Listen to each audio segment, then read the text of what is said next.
Hello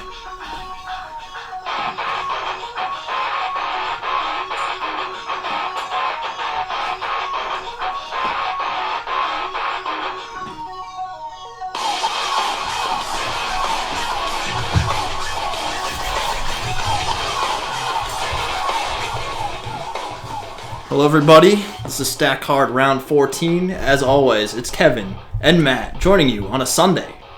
It's a Night of Champions Sunday and NFL Sunday. So many great things going on right now. Bills got killed by Patriots, and we're hoping that the fifth gear man out of Texas, what was his name from Buffalo? Something Williams, I think. Yeah, I used to follow him back when he was on the Longhorns, but he got injured trying to tackle Edelman while Edelman was going into the end zone. Also, Cowboys-Eagles coming on in a half hour. And man, there's too much stuff going on today on the Sunday. Also, we got our first guest host. We got our interview. We have Slyck Wagner Brown. He is a legendary underground wrestler who has, wrestled for many different promotions. We caught him last weekend at NECW Bash 15. So he had a really good match. Yeah, he was the NECW champion, but he got taken out of that match early. He was the first one up. It was an elimination style match, but yeah, he got a chair to the leg and then a figure 4 applied. So you just had to know, there's only so much you can tolerate before you're eliminated from the match. So it was a TKO. He never tapped. But I guess it's kind of surprising, too, because you always expect the champion to be one of the last competitors. So for the champion to go out first, I kind of liked what they did there. But, I mean, imagine how it feels having the world title for NECW and the tag title for Big Time Wrestling. Yeah. That's huge. Oh, yeah. He's definitely a very decorated wrestler. Veteran. He's got a wrestling school. I mean, he's doing it all. He's wrestling for a bunch of different promotions. He's been all over the world, man. So. He's wrestled Bobby Lashley and Devon Dudley, just to name a few. Oh, yeah. So, I mean... And he used to be on your favorite show back in the day, Sunday Night Heat. Oh, man. Was he? Yeah, that was a match on YouTube.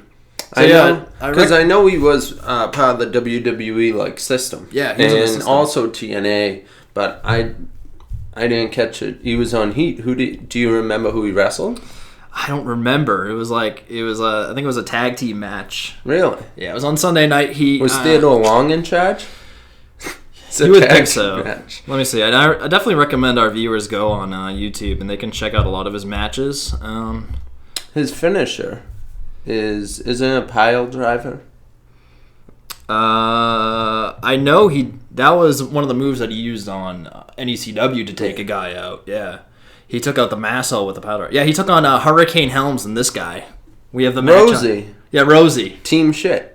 Superheroes in training. I'm not swearing on the show. Our show is PG. They said it on WWE, so we can say Superhero in training. The initials is... It's like the movie Accepted with Justin Long. They had the name of their made-up college. SHIT, South Harmon Institute of Technology. Yeah, and it's not going to be like the SHIT we're going to be watching at 8 o'clock on Night of Champions. I'm actually kind of pumped for Night of Champions. Oh, look, there's Wagner Brown getting tagged into the match.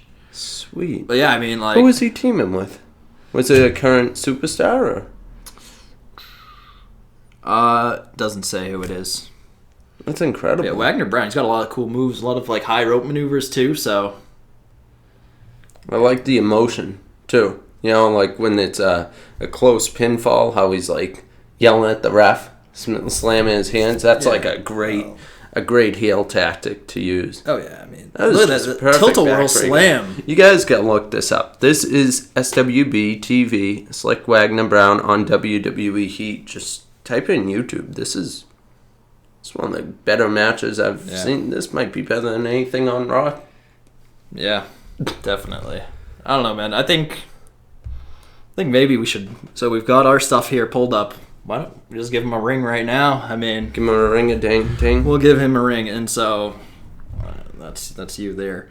But that's me. Oh yeah. If you want. Oh, cool. So let's see. We'll get this started. Hopefully, we get a great interview. We'd definitely like to get some more of these in the future. We definitely want to know more because we know how great of a wrestler he is. And I'm excited to learn more, and you guys are learning with us. So.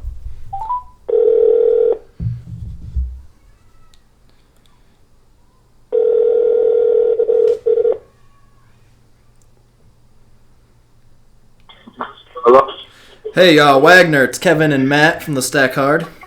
Yeah, what's up, guys? All right, so we just wanted to give you a formal introduction. We're here on the show now. So, as we just mentioned on the show, our guest today is a storied veteran in professional wrestling who made his debut in 1997. He has performed for companies such as WWE, TNA, Ring of Honor, New Japan Pro Wrestling, and is the current and two-time Big Time Wrestling Tag Team Champion. We watched him last night on Saturday at NECW Bash 15, where he performed in the Triple Threat main event, the Underground King, Slyck Wagner Brown. So how you doing today? Guys? Hey, you must be hurting after this weekend, huh?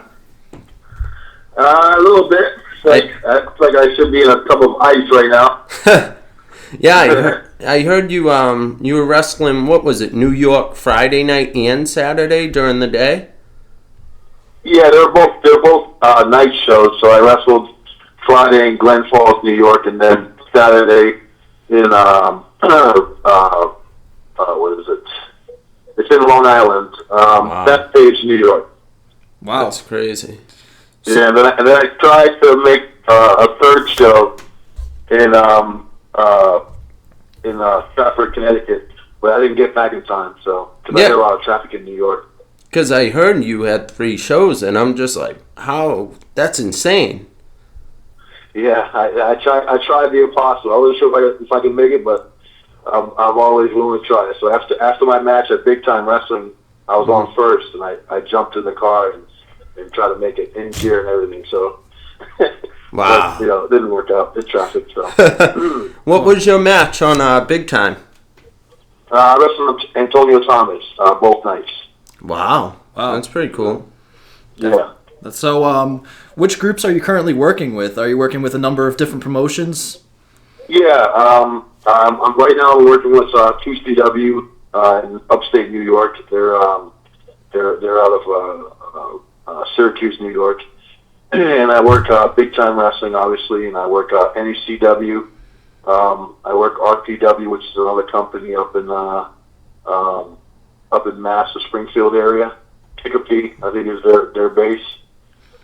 What else? I hate naming companies because I forget and then people get mad. But yeah, because then they all have the C and the W and the F. Yeah, Must be confusing to keep track of all of them. yeah, but those are like the main 3 companies. There's 2CW, Big Time, and NECW. Well, that's great that you're keeping active, and there's a lot of different places for people to see you and catch your matches. Right. You were also inducted into the Hall of Fame, 2015 Hall of Fame. Which company was that for? That's Joe Bruin. He runs a convention where he always does like a Hall of Fame ceremony. He brings WWE and independent talent together every year, and they do like a convention, for the fans. So it was FanFest 5 this time around, and I was one of the inductees in the 2015 class. So It's not an independent company. It's an organization that just basically gives back to the fans and gives back to wrestlers that that gave a lot to the business. That's very awesome. Yeah. Yeah, definitely. Congratulations. Definitely quite an accomplishment. I mean, you definitely built a really strong resume. So I was just wondering, how it all started. What was, your childhood inspiration? What really wanted to bring you into becoming a wrestler? I was born in Jamaica, man, in the West Indies, and there was no wrestling there. So I didn't get put on to wrestling until I came to the States.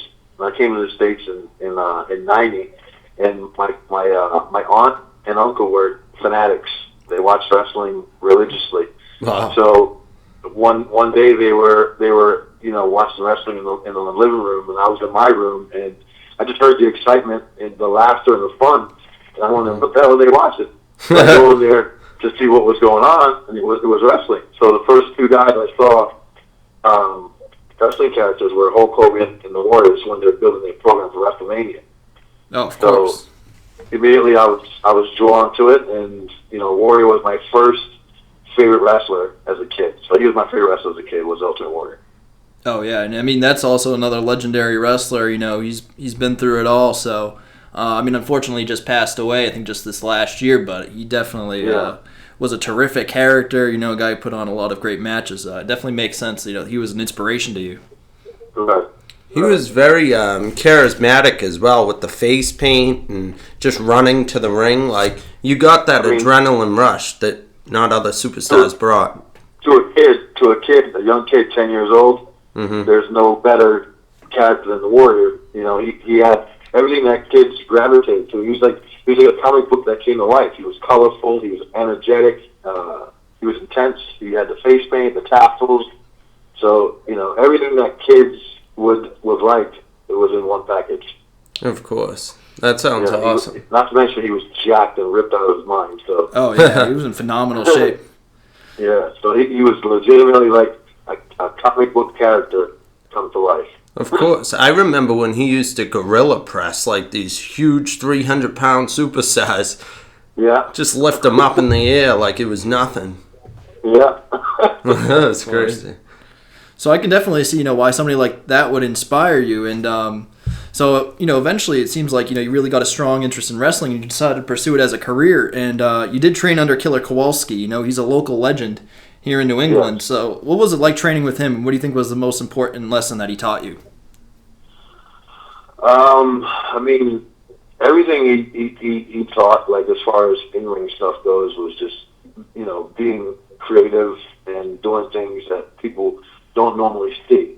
And basically, he taught reality wrestling, which is like becoming like a big thing now. But back then, he always taught. He wanted things that you did to not look like pro wrestling, but look legitimate. Look which a lot of the things that we do are legitimate. You can really hurt somebody with a lot of things that we do.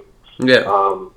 But he was just unique, man. He was ahead of his time and everything. I mean, he taught us to be confident in ourselves and that we can do anything that we put our minds to.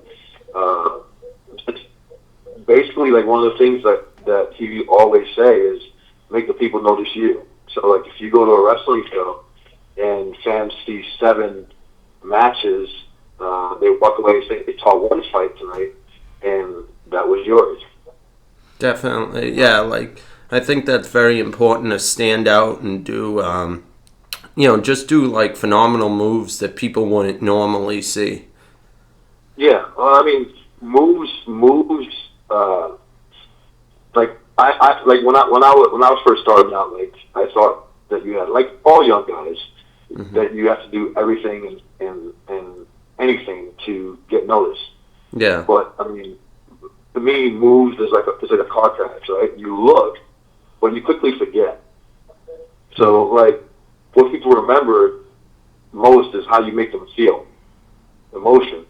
So if I can make you feel something, whether it's happiness, sadness, or just be inspired, you're always going to remember that moment. Whereas a move, it happens now and it's gone tomorrow. But if I inspire you or make you feel a certain type of emotion, you're going to remember that moment for the rest of your life.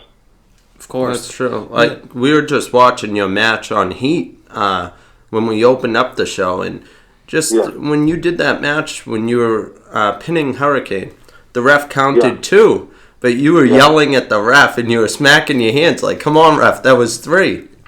Yeah. I love it. The emotion and the facial expressions were just great, That's how you really catch a crowd. Yeah, those guys were fun to work with, man, and that was an unbelievable experience. I mean, at that time, that was Sunday Night Heat, which is like the taping before Monday Night Raw. Yeah. And, you're wrestling in front of 15,000, 20,000 people. Yeah. Oh, of course. So it was really intense. How long were you wrestling under WWE for? I did a bunch of tryouts for those guys, like in the early 2000s. Mm-hmm. So that match is probably like from 03 or 04. Yeah. Wow. Yeah. Yeah, I remember that tag team. They were pretty good. Yeah. So I have another question too, and Wagner, this is almost like based around your character and stuff, and like the persona that you try to create. So is like there like a certain identity that you try to like pursue, or a certain emotion you try to pull from the crowd with your character? I mean, I'm basically like myself, but the volume is turned all the way up. Yeah. Because I think you can create characters, but it might be like something similar to somebody else's character. But if I'm myself with the volume all the way up, it's just an exaggerated version of me, right? I'm not really like that person in real life, but if you turn it down, that's me. But you turn it all the way up, it's the guy you get when he comes out of the curtain, and nobody else can duplicate that. So you become a unique character because no one else can be you better than you. So that's how you become unique. Yeah, that's definitely a good way to go about things. I think like now, like looking at a lot of like the major promotions, the guys that are having a lot of success, they're just entering themselves and they're exposing that to the audience. So like I think you can sort of turn that a few different ways in order to get reactions from the fans. Whether you're playing the face or playing the heel. If you can expose yourself like that, kind of like just play that exaggerated version, you'll find a lot of success. Right, and we all have the good and the bad in us. It's just a matter of which one you channel, right? Which one you choose to channel. Of course. Yeah, like that's the beauty. That's the beauty of being in pro wrestling and the entertainment industry is that there's some guys are nice guys and sometimes they just want to be assholes, right? You're so nice, but you always get like taken advantage of or whatever. And you want to be that prick, but that's not really you. Well, in our business, that prick can come out on show day. Yeah. Definitely.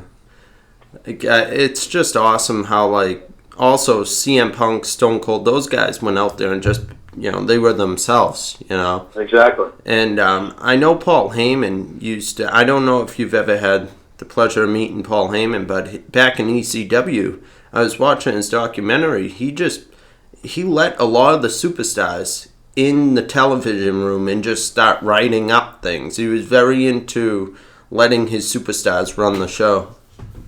And being themselves, he understood that they as themselves is a unique character. Everybody is unique. No two people are the same. That's true. So Stone Cold's a great example, right? I mean, he went through a few gimmicks himself as Hollywood Blonde, Stunning Steve, Raymaster, right? Yeah, I remember those. He achieved success as Steve Austin. Yeah, even Triple H as well.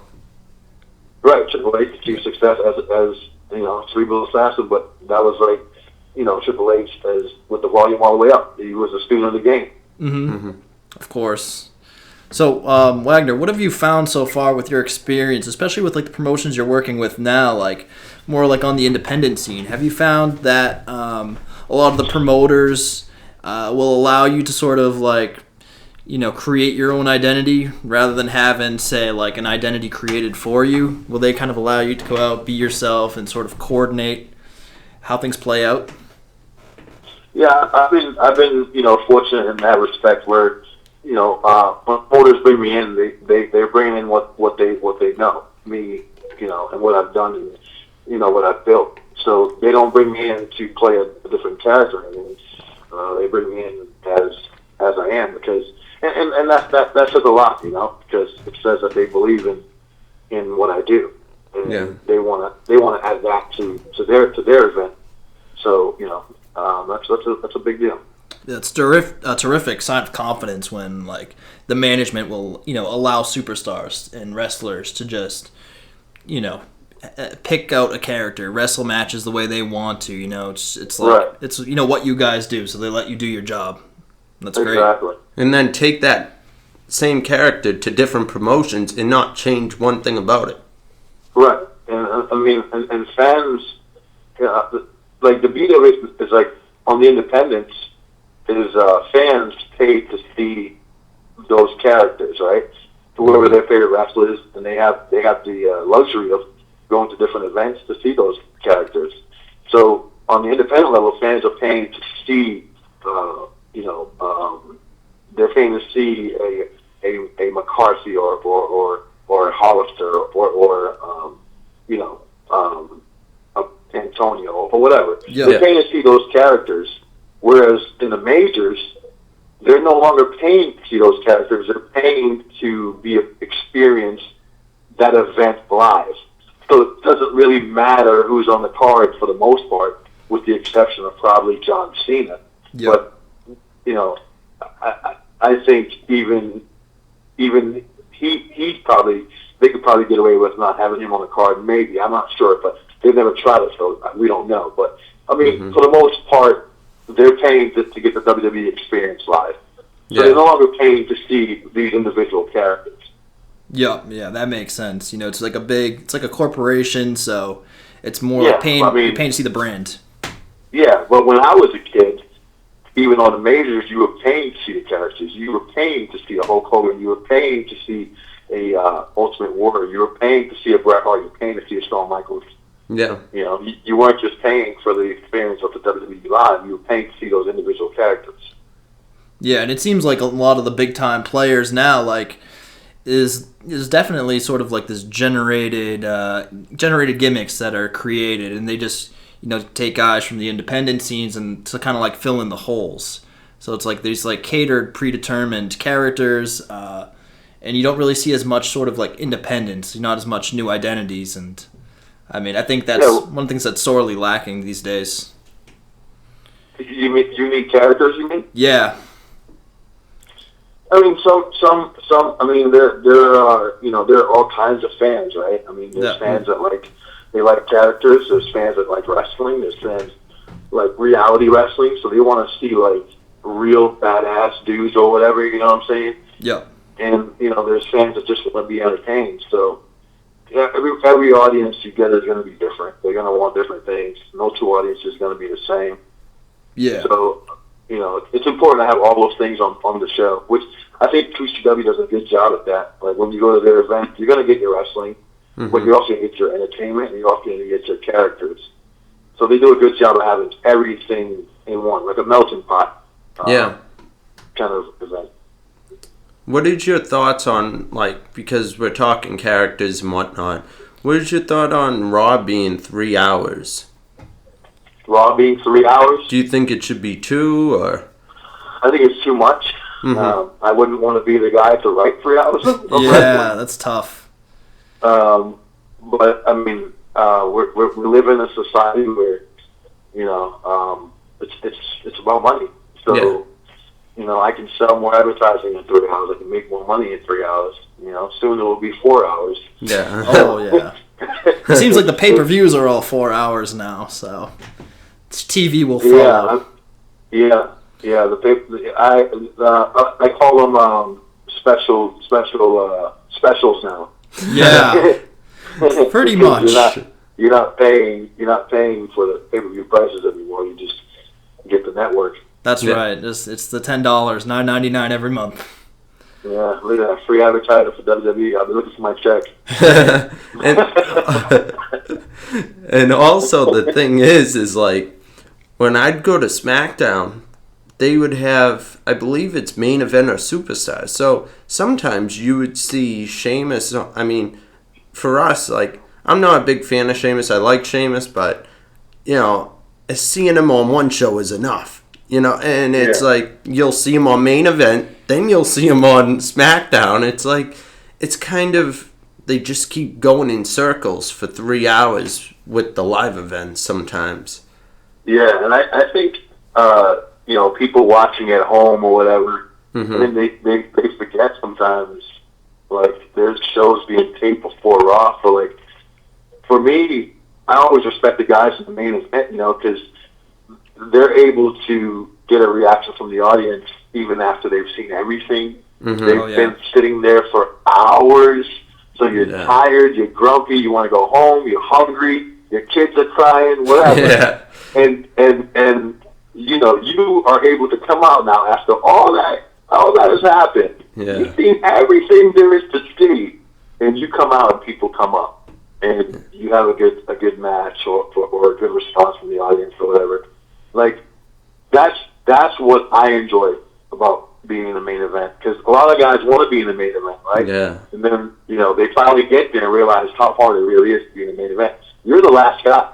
And you have to get those people to come up after seeing everything, and they're, like I said, they're tired, they're hungry, they're grumpy, they want to go home. Yeah. And now you get them to basically have a good time and be happy that they came to the event. Oh, for sure. And that's not an easy job. No, and that's the thing too. I mean, like, just listening to some other wrestlers talk about their experience and like going up the ladder. Everybody wants to be in the main event, and I can think of a couple of examples. Like I've heard Triple H talk about it, Roman Reigns talk about it, and they talked about the push, finally getting into that main event scene, and when they got there, both of them they experienced difficulty. They had second thoughts of it. They wanted to be there, and when they got there, then they realized how tough it was, and they didn't necessarily get the responses they wanted. Yeah, and that goes back to, some guys make it look easy, right? Like Rock is one of those guys, Stone Cold is one of those guys. Yeah. No matter what happened in the show, when those guys came up, the crowd always came up. They always came up. So, I like to use those guys as examples because they're the ones that stick out in my mind. Mm-hmm. And, hats off to those guys, man. They did an awesome job. And, it's not discourage guys not to be in the main event. Everybody should have that ambition to be in the main event. You start off in the first match, and your ambition is to be in the last match. Of course. Your ambition should be to be the face of that company that you work for. Otherwise, what are you doing? Yeah, you shouldn't be in the company if you're not going out. Some guys say you don't belong because you don't aspire to be there, but I wouldn't go that far. Everyone plays a role, I guess. I'm just, that's not me, right? Yeah.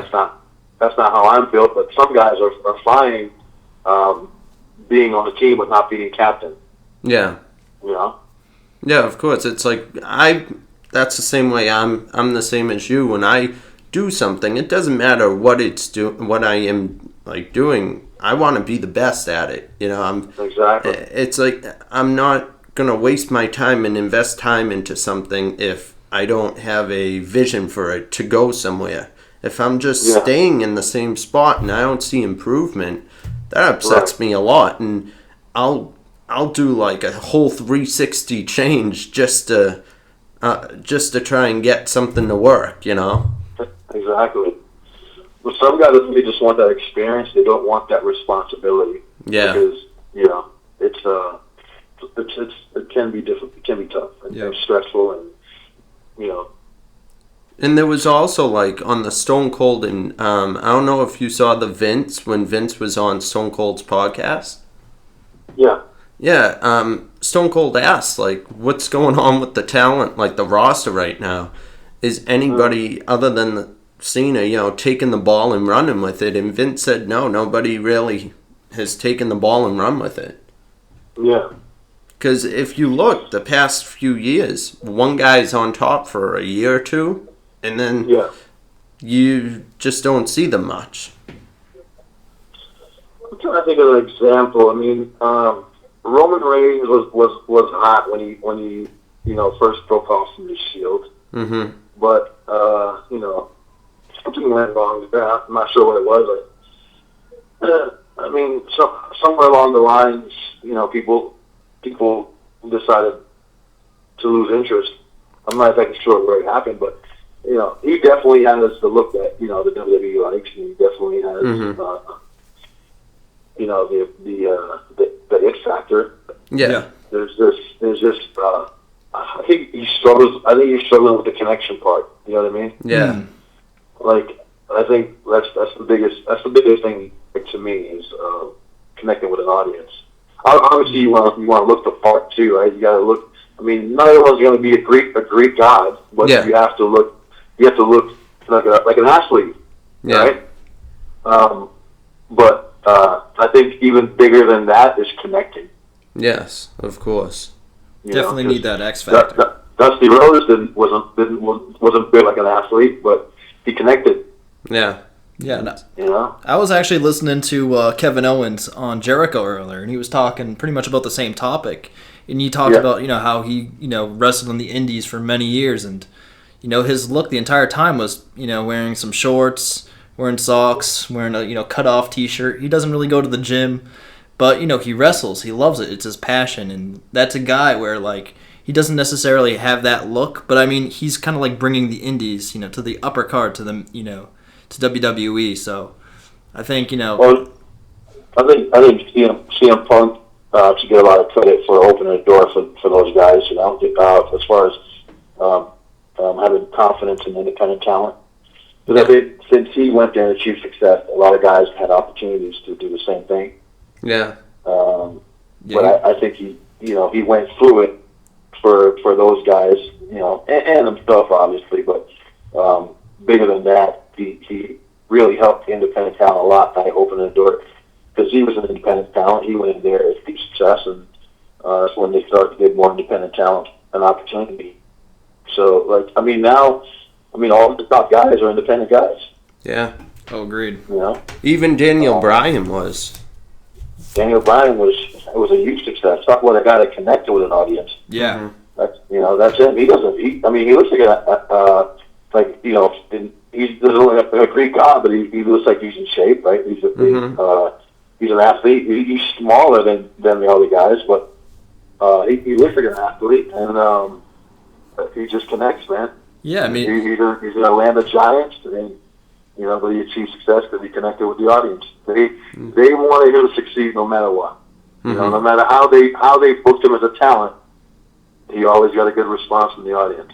Yeah, I think he really got over a lot on his moves because I've seen him on Tough Enough and listened to him on podcasts, and he's like, yeah, I've always had the wrestling down, but the tricky part for me was, doing the promos, talking on the microphone, building a character, but he just had that it factor, I think. He just connected with audiences. They really like him, so. Right. Whatever it was, it took him all the way to the moon, so. And I think, phrases and words really, quotes. Catchphrases. Yeah, catchphrases, exactly. That's back to Roman Reigns for a second. I feel like the push was very quick. That's why it didn't work. Also, we seen him go from your aggressive, Shield guy to just very, okay, he's a good guy. He's going to take on bad guys, and he's going to go in the main event. He's going to face Sheamus, Big Show, Kane, just all the heels, all the big heels, and he's just going to make his way to the main event. The problem is they were pushing him. He was winning, but you didn't have that emotion, as you were saying earlier. I noticed in this most recent feud with Bray Wyatt, Bray Wyatt was actually kind of talking about Roman Reigns' daughter, and you could see the aggression come back out in Reigns that he had when he was with the Shield. You can be a face and still be very aggressive. And when I saw him become aggressive again, especially that last man standing match with the Big Show a few months ago on a pay-per-view, when you see his aggression, that's who he is. That's like him. Going to his match. Points. Yeah. Definitely. So, Wagner, I know we're kind of running out of time here, but we got a couple more quick questions for you. So, just looking back at your own career, of the countless years, all the organizations you've wrestled with, what do you think was your favorite match that you performed in? Oh, wow. Favorite match. I had a pretty good one last night in Backstage in New York with Promise. The crowd was basically eating out of the palm of our hands, so that was pretty exciting. That's also a good way of thinking too. You always want to make sure your most recent match is your best one. So gotta look at it that way. That was cool. My favorite match. I wrestled. I never really think back. I try to think forward. So you're asking me to think back now on the spot. That's fine. I would say, every time I wrestled John Walters, each one got better. He's a guy I trained with at Walters, and we always had good matches together. I think we had shared interest and values as far as wrestling goes, and so we always had good matches together. Yeah. Homicide's another guy I had good matches with. I had a match with AJ Styles, Chris Sabin, and Christopher Daniels in 3PW years ago. That was a good match. Oh, one of the really good matches I had was Danny Moss in JP years back. We had a really good singles match where where we had the crowd eating out of the palm of our hands, and that was a great experience. And I remember that particular day there was a lot of events that day, and there were some other good matches that happened in other places that day, but all anyone could talk about on that day was that match. So that was pretty cool. Well, of course, yeah. It seems like you've got like a huge resume of matches to go through, so that's good. Yeah. The more matches, the better. So definitely impressive. Especially with talent like that, too, wrestling talent like that, definitely shows that these companies, really believe in you. You're one of the greater wrestlers I've seen. I've seen your matches on YouTube, and I love it. Just the in-ring work, and I feel Psychology. like you have very good in-ring chemistry with the person you're working with. Yeah, thank you, man. Just in every match, it seems like you look for what they're doing and you connect with them, no matter who it is and no matter what superstar you're in the ring with. You look for their type of wrestling style and you match it. And together, you guys always put on a great show, no matter who it is. Thank you, man. That's a huge compliment. Appreciate that. Anytime. Wagner, so what's next? What are the future goals that you have down the road? What are the other pursuits you have? My ultimate goal in the business was to, not be a huge star, not be like, have a shit ton of money, but just to make some money in the business. So that's my goal. That's my goal. Just to make some money in the business. And the only place that you can do that now is WWE. So, Yeah, but you definitely picked a terrific, career. It must be a wonderful industry to work in, especially like, I'm sure most of the time it probably doesn't even feel like work to you because, you're doing what you love. So that's what's important. And exactly. So I think we're going to get you out of here on this one. I know you do have your wrestling school in Connecticut, so just wanted you to, let us know about that. Let us know how people can apply if they're interested. And maybe let us know what your favorite thing it is about instructing young upcoming wrestlers. It's Test of Chance Wrestling. It's in Watertown, Connecticut, 127 Echo Lake Road. You can reach out to us on Facebook. My website, which is SWB, the number 4 real REAL.com, and you can email me at swb4real@yahoo.com. My favorite thing about teaching is seeing people come in and knowing absolutely nothing about pro wrestling, and then teaching them the basics, and then just watching them grow and come into their own, do shows, and just completely they just morph into, completely different, same person but completely different. Now they're confident. When they came in, they weren't confident. They were questionable. They were unsure. They were not confident. And now, 6 months later, 9 months later, a year later, you have this confident person who is, they learned the basics and they picked up all these things that you taught them, and now they get an opportunity to apply it and grow and do amazing things. Eddie Edwards is one of the guys I trained from scratch. Wow. Nikki Rocks is another person I trained from scratch. Wow. Sumi Sakai from Japan, I trained. I'm not sure she had training in Japan prior, but she was pretty early in her training when she came to Kowalski's. Wow. So, those are 3 people. DC Dillinger is another person I trained from scratch. Tony Delfonso, I don't think he wrestles anymore, but you might be aware of his name. But those are some of the names that I had a part in their training. Wow, that's definitely impressive. Some people have gone on to some real great success and are doing things in the industry. So that's definitely a testament to your ability in the school. So definitely, good luck with all your future endeavors with wrestling and with your school and whatever it is that you pursue down the road. I want to thank you for your time and coming on the show today. Thank you guys for having me. I appreciate it. All right. Thank you. Let me know when this is available so I can share it on social media. It should be around tonight. We should be getting it done. It should be up definitely by 7, I believe. Yeah. Okay, cool. We'll have us up by later tonight. But once again, everybody, this is Slyck Wagner Brown. You can find him on Facebook, Slyck Wagner Brown. at This Is SWB on Twitter. The website is swbforreal.com. Yeah. All right. Well, thanks for the time, and enjoy the rest of your Sunday. All right, guys. Thank Let's you. go, Pats. Go Pats. Go Cowboys for me, but Can't believe I co-host a show with a Cowboys fan. I guess we'll get to that later on. Yeah. All right. Yeah. Take it easy. All right, Take guys. care. Thank you. Bye. Bye. All right, ladies and gentlemen, Slyck Wagner Brown. We're very happy to have him on the show. That was great. Learned a lot of insights into the industry from a true professional.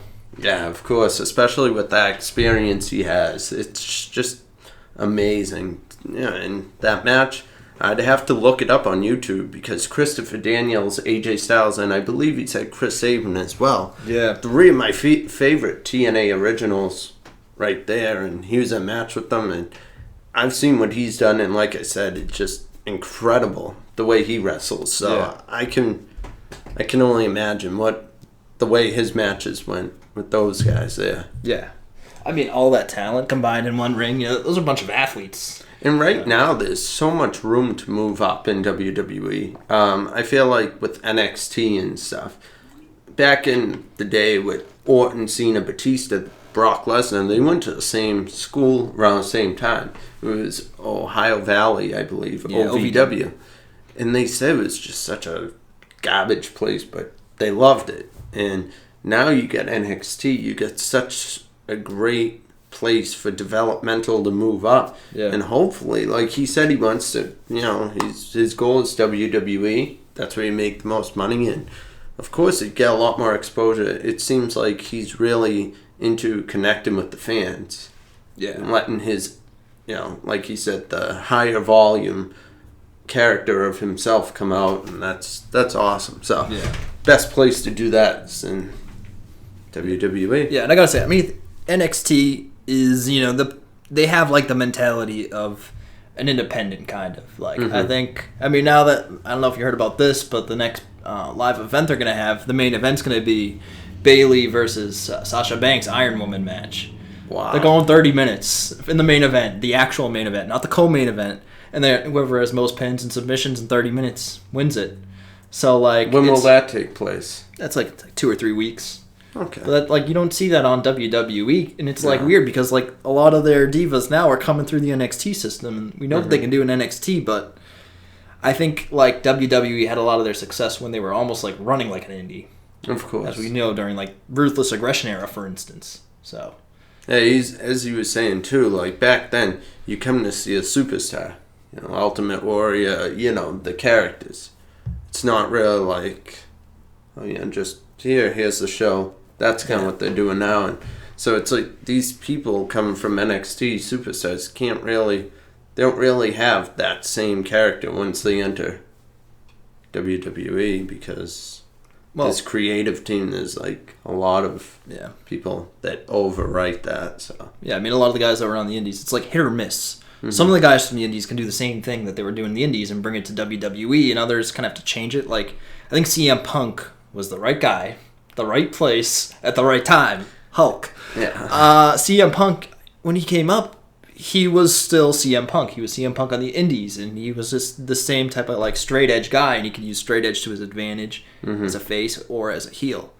So he had a lot of success that way. But now the guys Sami Zayn and Kevin Owens, they have to change their names and they slightly change their gimmicks. I mean, Owens I think still has the same gimmick, but Kevin Owens, not Kevin Steen. Sami Zayn, he used to have a mask. He was El Generico, but now he's Sami Zayn, the happy-go-lucky guy. But I mean, he's still doing his thing.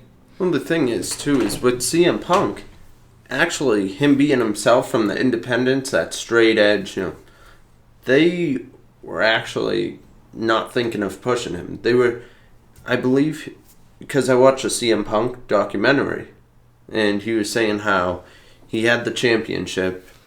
They took the ECW championship off of him, and then they didn't call him for they didn't call him for a couple of weeks. And he was just okay, that's it, my run's done. I'm not going anywhere. And Heyman was the guy, he said, that pushed for him to the main roster. He went to the main roster, and like Vince is looking for nowadays. He took the ball, he ran with it. Yeah. I can only imagine, because there was something going through my mind. I was thinking, connect with the fans standing up, fans cheering, and then I thought of the exact opposite. I wonder how Randy Orton and Sheamus felt. What was it, a week or two ago? The crowd was cheering for the commentators. Yeah.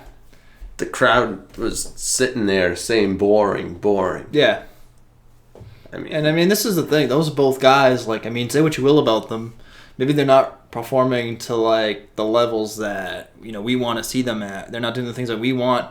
But, like, these are guys who've had their successful runs in the company, whether you hate them or not, you know? Like, Orton's been in classics. Sheamus, well, has he really been in classics? He's been in some good matches. He's had his moments. He has. He's none been that, okay. None that I remember, but... Yeah. But they're just thrown into a feud for no reason, going nowhere. They can't even, like, play a character. They're just interfering in each other's matches, and that's the feud. I think didn't it originate from, like, was it the Money in the Bank match or something? Didn't, like, Sheamus get, like, a stiff shot on him, and that's kind of like... Or he threw him off the ladder as Randy was going to get the suitcase. It was something like that. That's where it was born. It's a dumb feud, but... It is. Are they wrestling tonight? No. Unless our guy, Mr. S, Mr. Money in the Bank, cashes it in. Big Show's wrestling tonight, right? No, he's not. No Big Show tonight. But Big Show, to be honest, he's been one of my most exciting superstars to watch in the past couple of weeks. Because he's very unpredictable. I mean, other than his face heel turn every 5 seconds. He's your superstar of the year, right? Kind of. You know what? I would say most improved superstar of the year. I wouldn't say that... Actually, well, this year's been really good for talent. Like Kevin Owens, Cesaro stepped up, even though it looks like they're burying Cesaro because Big Show just beat him on Yeah, Big Show beat SmackDown. It beat Cesaro on SmackDown. Big Show beat SmackDown. He beat SmackDown, yeah, with that his punch. That's the thing, though. Big Show has to be up there in top 5 improved superstars of the year because if you look, ECW champ, walk away from the company, kind of overweight, come back, face Rey Mysterio, Floyd Mayweather, do all that. Okay, he wasn't the same when he came back, at least to me. I thought the whole ironclad contract and that feud with Cena and Laurinaitis, and I thought it was just, come on. And then Big Show turned on his Survivor Series team, and once again, I'm like, come on. And now, he's not really involved in storylines, but when he comes out, it's kind of unpredictable. Not only that, but like he's just kind of going anywhere. He faces out, then he was in the Intercontinental title picture, and he had his match with Reigns. Like he just floats. But this is what they do. They try to find whoever it is that's the young upcomer, the guy that's got the momentum, got the belt, got the great storyline that you want them to see, and they're like, let's get the Big Show after him. And then they, like Roman Reigns, he was coming off the momentum after like WrestleMania and Fastlane, all those big matches he was having, Royal Rumble. But Reigns beat Big Show. I know. Oh, I know. So, I'm not saying that Big Show went over them. It's not like Cena where everybody gets buried. What Big Show does is he buries people during the week on the build to the pay-per-view. He'll get Cesaro on SmackDown and then shoot him down the ladder, but then he'll lose at the pay-per-view. That's true. See, like against Ryback, he lost at the pay-per-view, and he even lost on the weekly show, but you better believe he put up a good fight. Yeah. He always puts up a good fight. It's good. He had some good matches with Reigns, I guess, but yeah, he's improved. This is like what Big Show is that that moonsault or whatever he did off the top rope at SummerSlam. That was amazing. I think I'll say this. I think Big Show, you gotta admire him because like he was getting all those bad chants. He's still getting the please retire chants, but like he's at least doing something about it. I think like he's responding to the fans. He's getting angry and he's showing emotion. He's embracing it. Yeah, you can see him like screaming and just punching everybody. He doesn't care who it is. I think him and The Miz should have been on. What's the pre-show? It's Stardust and the Ascension versus Neville and. Is it the Lucha Dragons? Lucha Dragons. Yeah, how about we do our WWE Night of Champions preview. Boom. Yeah, it sounds so like... Too bad we couldn't hire that guy that does like the WWE movies. In theater soon. 12 rounds, 17. Yeah, I want that guy. Starring Sheamus. Who is that guy? Because I want him. Yeah, imagine if he introduced Night of Champions. Imagine if he introduced a stack card. Oh, man. We're presenting something. We need to tell the people. The people. We're I don't the people. know what to tell them the people. You don't want to tell them what we're doing next week? Oh yeah, that's right. You don't want people to go to an event that We we're do want them hosting? to go to an event, I hope. Next week, Sunday, September 27th, at the Somerville Armory. the Arts Armory, I believe it is. I got you. One sec. Art at the Armory. I think that's the name of it. Arts at the Armory. Arts at the Armory. In Somerville, it's at 4 p.m. It's an early show.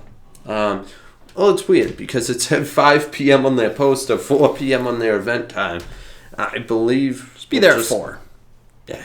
Well, they should Or be 5. there at 4. I don't know. I guess we'll get there at 3:30 just in case. The doors open at 4 and the show starts at 5. We'll be there an hour and a half ahead of time.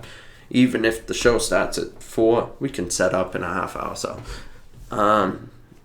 it's going to be Beyond Wrestling. That's the promotion. And that's a pretty huge promotion, too. 16,000 Facebook likes.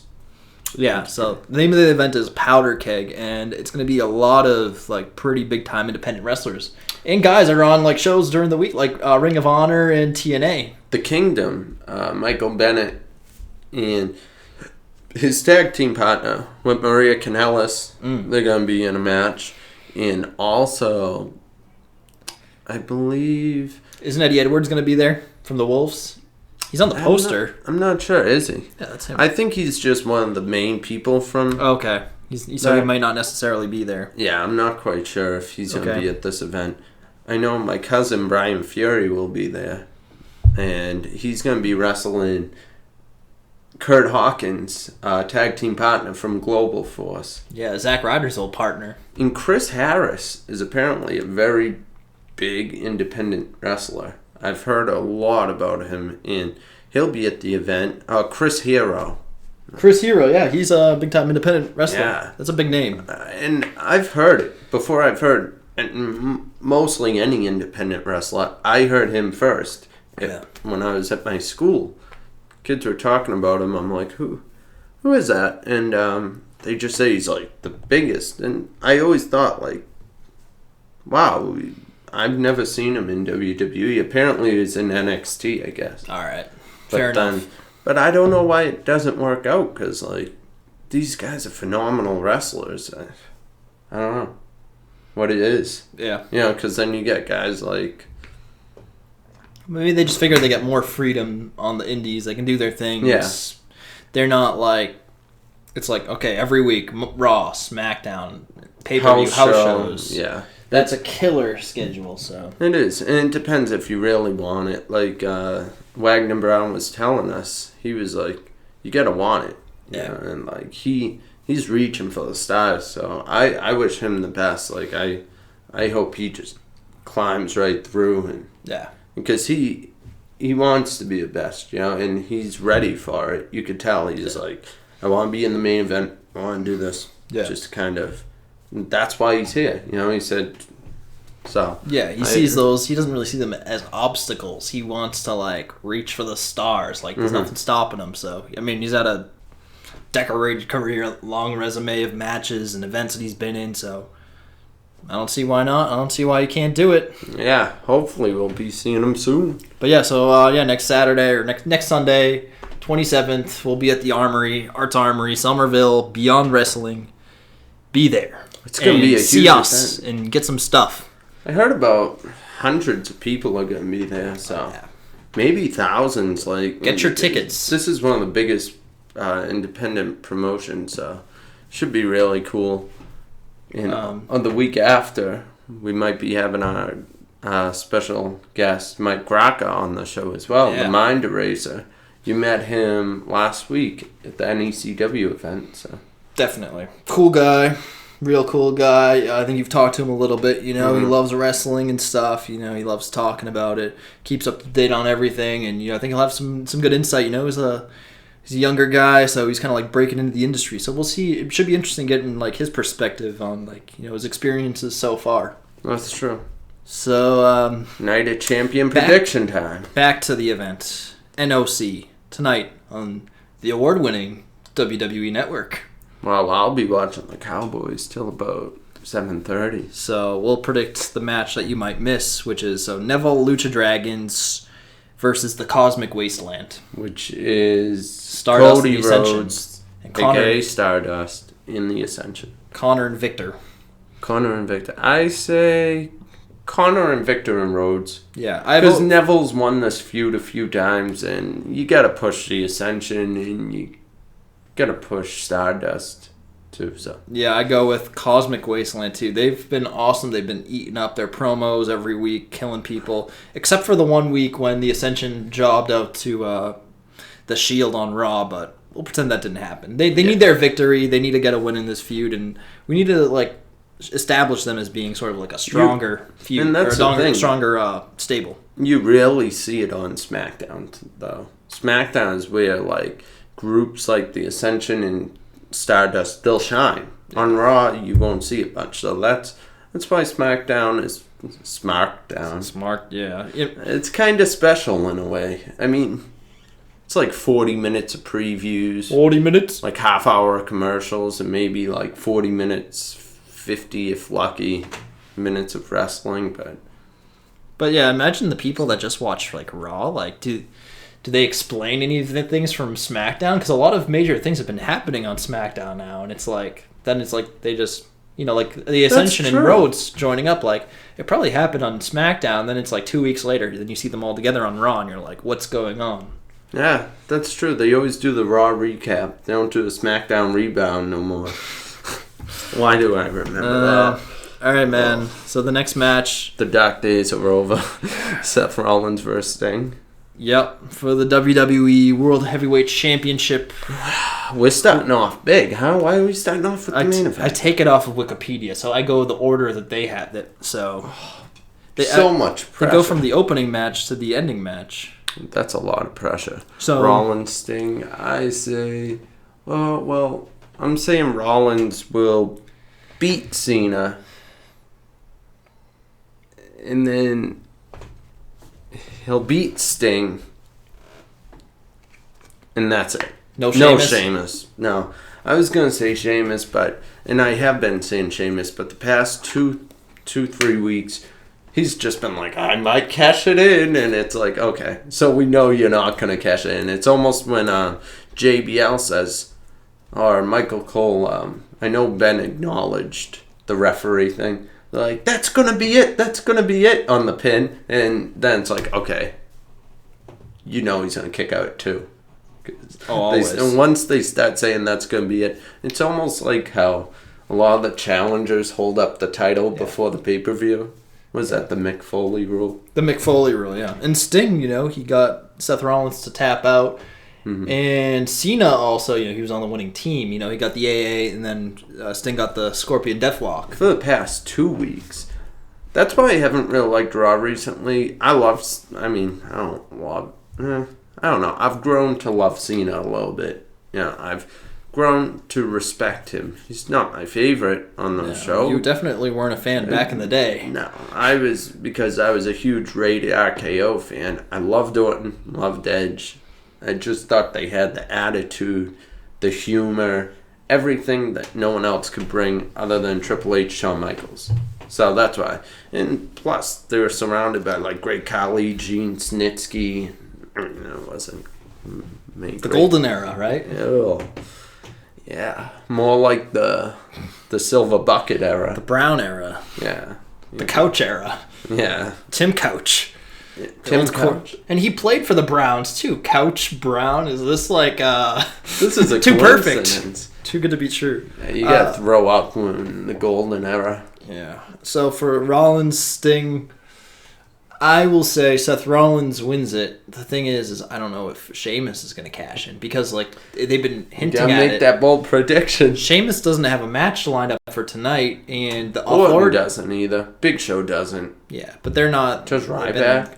Oh, Ryback does with Owens. But the thing is I think I don't know. They've been advertising Sheamus a lot. He's been threatening this cash in. He's been teaming with Rollins. the thing is, do they keep it going and keep building up this heat for a few months, or do they just jump right to it? Because the authority isn't even with Rollins anymore, so I feel like now they can gravitate to Sheamus. I think, and I called it on the show months ago. I remember. Sheamus will be with the authority. It's crazy to say, said it on the show months ago. It's crazy to think, like, it's already been months. We had the 3-month anniversary. Yeah, that's true. 2 days ago. 2 days ago was that 3-month anniversary. It's crazy to think, like, the T-shirts, the merchandise we got. Yeah. Just, like, the great people we connected with. Yeah. Like, it's amazing. I thank them all. Like, those guys have been very supportive. All of them. So. Yeah. This match, I say Rollins. Rollins over Sting, no Sheamus cash in, build it up for a few more months. So same as me? Rollins over Sting? But no, I say Rollins. I say Cena beats Rollins, though. I say Cena that seems to be the large, majority mentality. The large bacon-roni? Large bacon-roni. We ordered some delicious food earlier, too. And I feel okay. I do, too. The last time we got, the tuna salad, and it was... Yeah, I got a Greek wrap. You got a steak and cheese. You only ate half, so... Yeah, I ate it in 2 minutes, though. Your stomach is okay for now. Yeah, as soon as the show is over, I'm going to eat the other half. And then you'll be in the bathroom for, until the pay-per-view starts. Oh, definitely. How are you doing after that Greek wrap, okay? I'm feeling all right. For now. Until Night of Champions. Oh, yeah. That's the thing. I'm not going to know if it's the food that gets me sick or if it's the show that gets me sick. It's going to be up in the air tonight. Honestly, it looks pretty good, the show. It does. I like this Ryback and Owens. Yeah, I think that's a sleeper for the match of the night. Really? Yeah. Oh, without a doubt. I thought you were going to say the shower match. No, not the shower match. Oh, that's going to probably be Ziggler versus Rusev. I think Ryback Owens will be really good because I think Owens has been having some big momentum lately. He's been having a lot of really good matches. On SmackDown, he took on Ziggler, ended in a DQ. It was weird because Ryback came out and interfered and went after Owens, which makes no sense. It's just a heated rivalry. They both want to get their hands on each other. And I kind of like it when a face steps out of that. Okay, I'm a good guy. I'm not going to interfere. I love it when a face just breaks the boundaries, comes out. It's different. Ground and pound. Run and attack like LaShawn McCoy. Yeah. Ryback did it. I like Ryback tonight. I think Ryback's going to keep the title. I say Owens.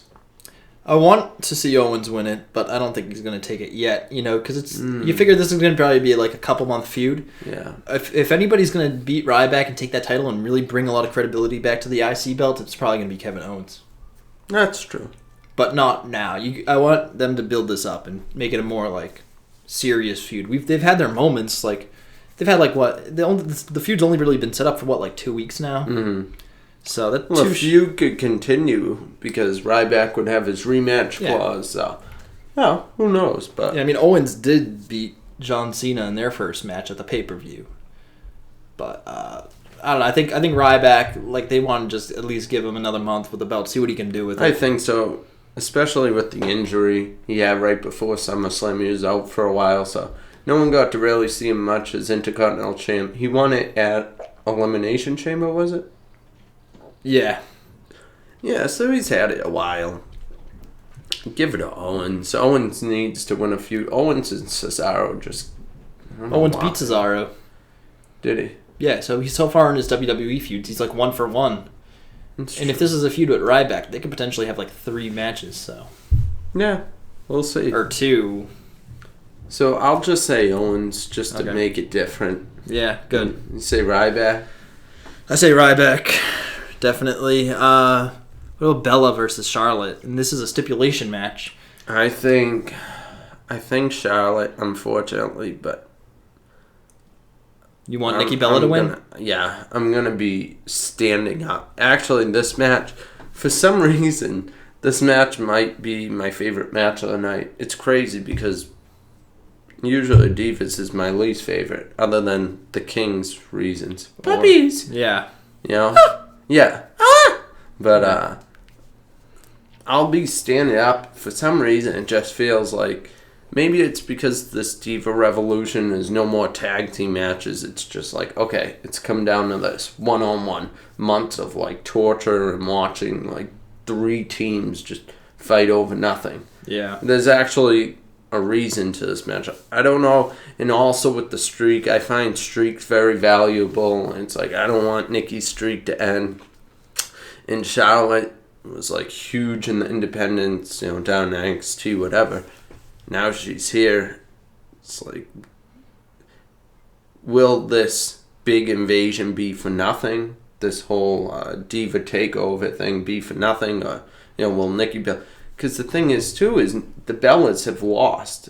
They haven't tag team, or no matter if it's 6-man tag with the 3 of Fox, Brie, and Nikki, or if it's a regular tag team, or if it's a singles, the Bellas haven't won one match against like Banks or PCB or Team Bad. So it's like, were they just gonna bury them? And I don't want them to be buried because honestly, I stick with Team Bella because before this whole like Diva takeover, the Bellas were doing the best. Well, Nikki, Brie was just kind of an accessory to Nikki, but Nikki was doing the best she could in a division with nothing. She was putting on really, really, really good matches. And I just think she's a very good veteran. I don't know, I have a soft spot. It's not even because she's really attractive either. Just... Yeah, I gotta say, she's made a lot of big improvements in the ring. When she, began her wrestling career, she was nowhere near where she is now. Yeah. She's made a lot of strides, so that's pretty impressive. Nikki Bella's not a bad wrestler, and I mean, a lot of people kind of hate on the Bellas just for the total diva reasons and because of favoritism. That's another reason why I want them to win, because they get unnecessary heat. So. Yeah, she's because I wrote that article this week about Heat Check. Yeah, talking about how do you get heat now. Sheamus. Yeah, read the article. It's right up on thestatcard.com. So whether she intended to or not, Nikki Bella is probably one of the top heel in the Divas division. Yeah. And the reason why is because she probably doesn't want to be a heel. She wants to be liked. She wants to be... she's very bold. She's very confident and stuff. Mm-hmm. She probably thinks she's the best on the roster. And that's kind of good to have. You need to have that confidence. But at the same time, I think the fans kind of have their ideas about her. They see her with Cena. They think that there's political games being played in the background to get her the belt. I actually heard that that's how she got to continue this record-breaking reign. Cena did some sweet talking in the back to get her the record. There's obviously the stuff with AJ Lee. I don't know. It's all rumors. All conspiracy theories. But I think Nikki Bella wins tonight. I think a lot of people are picking Charlotte. I think you picked Charlotte. Unfortunately. I think Nikki Bella wins it, and... I hope you're right. I think it'll either be... it seems like the odds are against Nikki, believe it or not. Because it's pinfall, she loses. Tap out, she loses. Disqualification, she loses. And I think a lot of times when that happens, the person who the stipulations are made against usually still end up winning. Comes out on top. There could still be a ref distraction, or there could be a twin magic and nobody pays attention to it. Or but they've already done that a couple of times, and then Brie's like, "Oh, it was me." And by the way, I love how Brie comes in fresh and still loses. Yeah, I know. Yeah, always in a little diva roll up. Yeah, Greek roll up. Oh, not a Greek roll up. Greek throw up, right? That was good. NOC. Yeah, but I think actually, another thing I heard that could be happening if you're paying attention to the weekly shows is Paige. She's been losing I can't remember the last time she won a match. She loses everything. So, and I think now she's getting all this anger built up in her. Maybe she might turn against Charlotte because out of jealousy. Wait, why does Charlotte get this opportunity? Wait, but then Charlotte would get the title because it's a DQ. Yeah, that's true. That actually sounds really good because Charlotte would get the title at the same time. It's did Paige do this? Yeah. To give her friend the title, and did she give her friend? So she could do that. This makes sense. Imagine if the match ended that way, because Charlotte has to think of it that way. It's wait, if there's a disqualification, all I need is someone to come out and... Somebody could attack her. Like, they should do that just for fun. That's like me telling you, hey, come out and hit me that way. So you can, I don't know, get money from insurance or something like that. Or you can win a match. I don't know. Hey, Something why like not? Yeah, I don't know. I don't know. I still think Nikki finds a way to win it. Who do you think will be the mystery partner? Kane. It's gotta be Kane. You don't think it's gonna be CM Punk? Oh, and if it was... CM Punk. I wish it was. No. That's what Wikipedia said. Somebody actually went on Wikipedia and like edited the Night of Champions page. Jeez. I'm sure it's not true because you saw the other things they were saying. Like, Well, they were saying like this Greg Khali could be it. That's what Reigns and Ambrose said in a special backstage interview on WWE.com. yeah, I don't think they would truthfully like reveal the identity of that person on the site. I think... You know what? Orton's not wrestling on the card. And Orton was taken out. They're probably going to do something more obvious and just have Orton be it. We're going to think, oh, maybe someone's returning. Maybe this is going to be something big because they're not telling us. Yeah. Not even the night, like 2 nights before on SmackDown. But then you're always disappointed. It's always like, somebody go and get their ass. No. It's like Mark Henry. Or it's like, well, or... A lot of people really think it's going to be Eric Rowan. There's a lot of like growing talk. It A lot of the experts are saying him. It makes sense, but it would be terrible. Don't. The other one I've been hearing too, which I think is interesting, is Jey Uso. Yeah, and the speakerphone agreed. Can we turn this thing off? I think it is off. I think that's a way of turning itself off. Thank you, Nick, for our speaker, by the way. Thanks, Nick. You got to come on the show. He'll be on the show. Come on eventually. Yeah, so I mean, Jey Uso makes sense because Roman and him are family and stuff. Mm-hmm. Jimmy Uso got choked out by Brown Snowman a few weeks ago on SmackDown. I don't know, but the thing is like it doesn't have that like shock value. It's not like the fan favorite thing. Like if you hear like the Uso music playing, I don't think you're gonna get the huge reaction. Yeah, especially at a pay-per-view. I think it's gonna be Jericho. Ooh. Y2J Chris Jericho. Host of the Talk is Jericho podcast. Wait, because didn't him and Bray Wyatt have a feud recently, was it? Like last year. Like, wasn't it like close to this time last year? Didn't Bray Wyatt win? What happened? I know they had a huge like cage match on Raw one night. It was a very forgettable feud because... Yeah. I don't know, but... I don't see why Jericho would... But why would Kane do it? Like, he's got... Well, Kane's like a big guy. And I know, but like, but it doesn't make sense in the feud. Well, because it's like you got yourself a monster. Yeah, but he's got nothing against like the Wyatts. Just he does. Bray Wyatt's first feud, I think, was with Kane. It was an Inferno match on SummerSlam.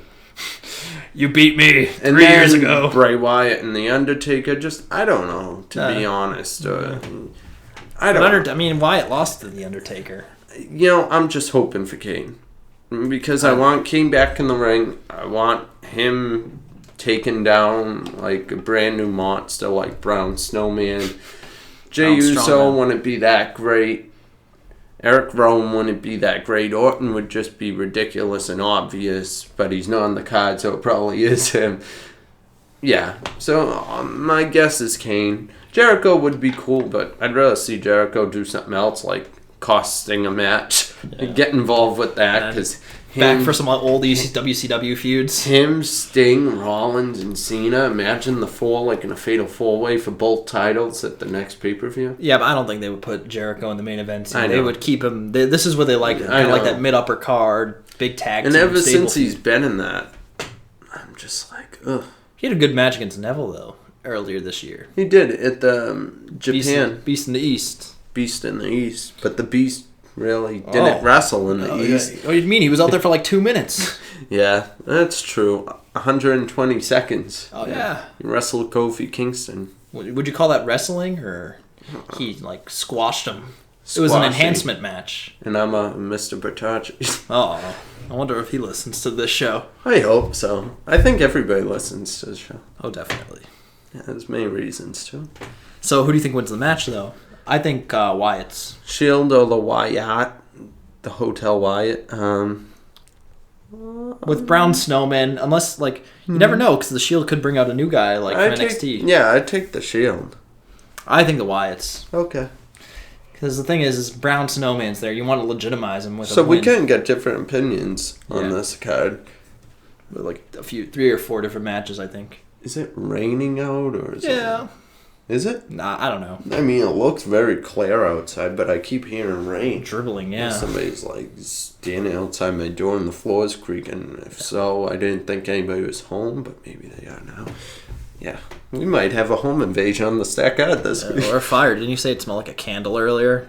Yeah, it smelled like, when you blow the candle out? But it smelled like outside. I don't know why people have candle outside, but we're in Dallas. Anything can happen.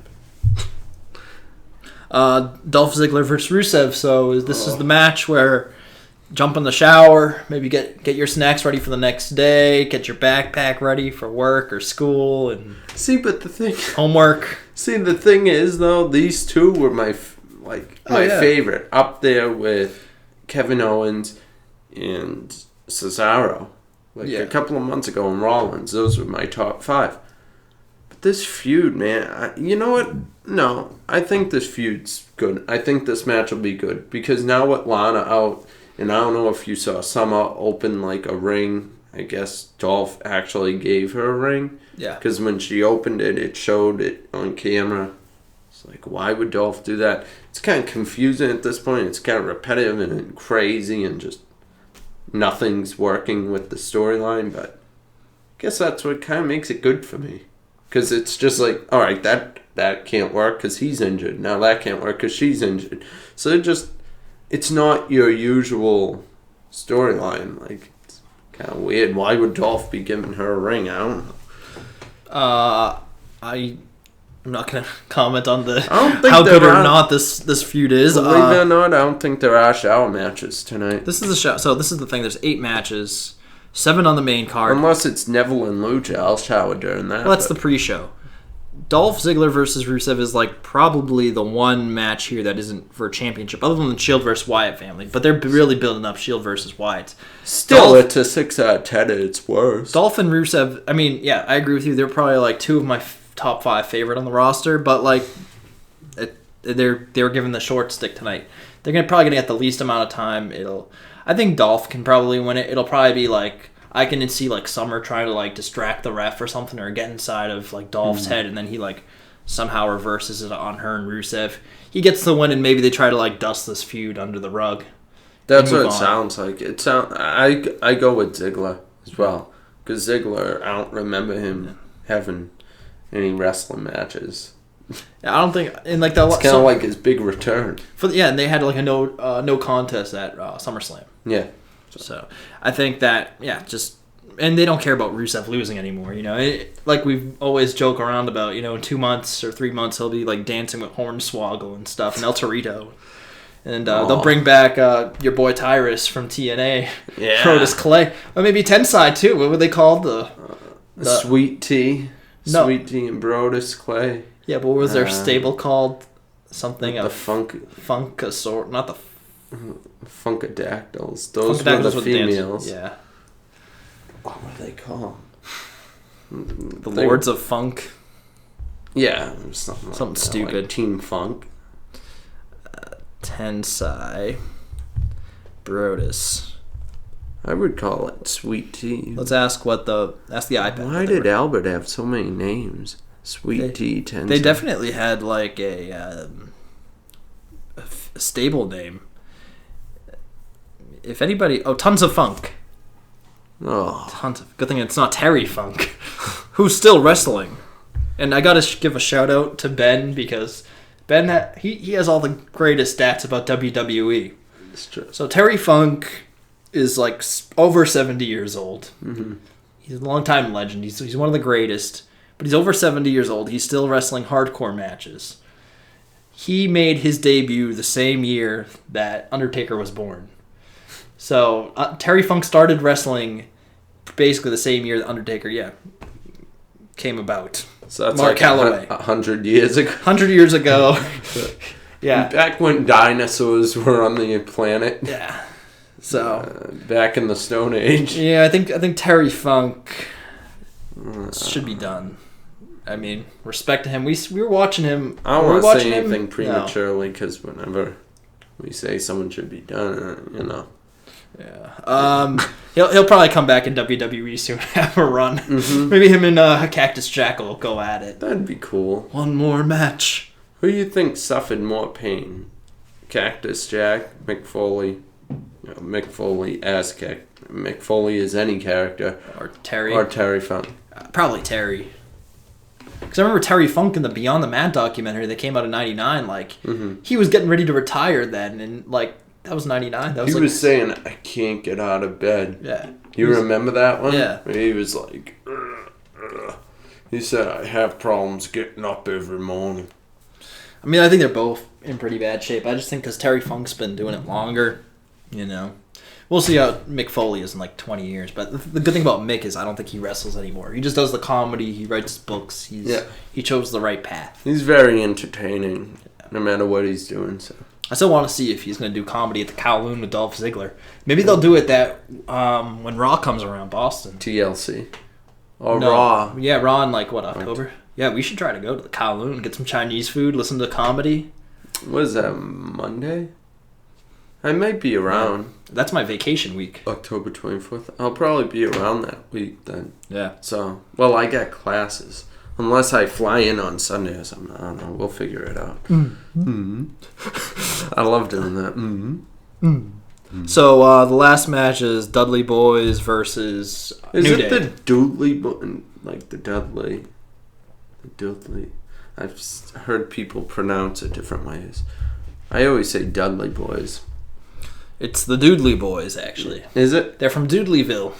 Dudleyville. Yeah. I think Spike really related to them or no? And sorry, I hate to break it to you, Devon and Bubba Ray are not actually brothers. They're not they're not related, and Spike isn't either. I thought Devon was we adopted. No. I know Edge and Christian aren't. They aren't brothers. I know just the Hardys, but I thought Kane and Undertaker aren't brothers. Sorry to break that to you too. I knew that. But no, Devon and Papa Ray, even though Paul Heyman liked to joke about it back in the day and stuff about Papa Dudley and Mama Dudley and Dudleyville, and they're brothers. Yeah. No, they're not related. Wow. Sorry to break it to you. I'm looking up that Kowloon thing. But who do you think wins that match? I think New Day wins. New Day is just on fire right now. I say Dudley Boys. That way, like, the Dudley Boys hold... Wait, is Ziggler going to be at the Kowloon that night? Of Raw? October 2nd and October 3rd. I think Ziggler and Foley are going to be there. Wait, so he won't be at that show in New York, the live event, when Brock faces Big Show? Probably not. I mean, it makes sense. All right. Right? Because, I mean, like...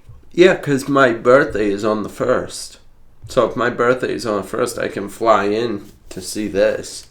Because I'll be having my birthday in Boston with family, friends, and stuff. And then I'll be around for that, too. So. Here we go. Get your tickets soon. They're selling fast and will sell it soon. WWE Hall of Famer Mick Foley will be back on the Kowloon stage October 2nd and 3rd.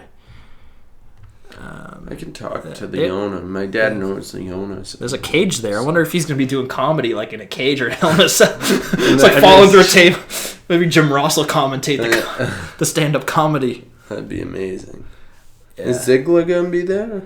I thought he was. Ziggler. I thought he was because I remember when I saw the sign. Like I went to the Kowloon kind of recently, and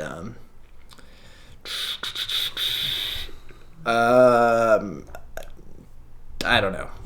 We'll talk to people. So we'll talk to our agents. Yeah. Try to get that figured out. So you agree? You think? I think Dudley Boys will win. Oh, so you disagree with me? Yeah, we disagree on almost every match except for the Seth Rollins and matches. So I think this might be actually it's a difficult one to predict. I know Battleground we got all the picks right, but it was stupid because it was right before SummerSlam. Nothing's big's gonna happen. It's gonna be predictable. Night of Champions is kind of like in that like second tier of pay-per-views. I think it's not like with the Rumbles, the SummerSlams, and stuff like that. But like you figure Night of Champions, it's like almost all championship matches. They want to try to like make it interesting. treat it with respect. Especially one wrestler wrestling 2 matches in one night. So that'll be amazing. It's always fun when you see that. Mm-hmm. I think it should be a pretty cool event. Raw and SmackDown were decent. They weren't that great. Very forgettable. Do we really need to talk about Raw and SmackDown? I vote no. I think we kind of did. We kind of touched on a little bit of everything. I saw Raw was like a 4. I say, I would have said like 5, but... Yeah, because the Authority comes out now before every pay-per-view and just talks and just like, what are we at, 125? I can't see. Okay. The Authority comes out and talks before every pay-per-view, gives us a preview, one of the like 20 previews they give us. That was alright. Primetime plays New Day. New Day won it. New Day won. No surprises. No titles changing hands on a weekly show. Paige versus Sasha. Yeah, Sasha won it. I mean, just on a roll-up because everybody just wins on Diva roll-ups now. Yeah. So and I wrote heel there just because to remind myself about Paige Wyatt's turning. and Shield, Miz TV. Yeah, that might have been lately. Miz TV's been disappointing. That wasn't that good this week. Lately, it used to be a pretty funny segment. Sheamus, Cena won. Yeah, but that match wasn't that great. Owen Dryback. Thought that was a pretty good promo. Yeah, Owens is always good on the promos, and I like how he kind of like threw that like inspirational book over at Ryback. Like he was kind of like getting in his face about that, just making fun of him. So I was thinking the Sheamus Cena match would have been a lot better, to be honest. But it wasn't. I don't know. It's like 2 of the bigger names in their company. So and then Neville Lucha, with the Comic Wasteland, it was just like a little, like they went after each other, and that. I honestly don't even remember that. Yeah, me either. I've erased that from my memory. Charlotte beat Nikki. It was a DQ. Twin Magic. Stephanie's like, oh well, here's your stipulation. We discussed a title match. Cesaro Rusev. Cesaro beat Rusev. Cesaro beat Rusev. Wait, but the Big Show beat Cesaro. Yeah. Wow. But the thing is, Cesaro, it was like a corny match. It was really short on Raw. Yeah. It wasn't a victory I'm sure Cesaro's proud of. Because Summer Rae, he was distracted because Summer Rae got the gift from Dolph Ziggler. Yeah. So. And then Cesaro won on a little Diva Cradle. And then we had Sting versus Big Show, and then turned into Cena. Cena with Sting versus Big Show and Rollins, and that was very, very forgettable match. Just Raw was forgettable. Yeah. Whatever. I mean, I dread going over this, but I think it was just for those who haven't. Thankfully, haven't seen it. I wish I was among them. Like honestly, we just gave you 3 hours of garbage in 26 seconds. Yeah, and like I watched it, and I feel like I didn't watch it. That's exactly how I feel. I'm like, wait, did that happen? And like just like looking back at it. It was supposed to be the season premiere, like you'd expect them to like put on a crazy show. But I think the thing is making it the season premiere, even though they have an episode every week, year round. I think what their goal was is to try to get casuals, like casual fans to watch it. People might not watch wrestling. That's why they have like the Authority coming out in the beginning. You see like Stephanie and Triple H. That's why you advertise Sting being in the main event at the very beginning.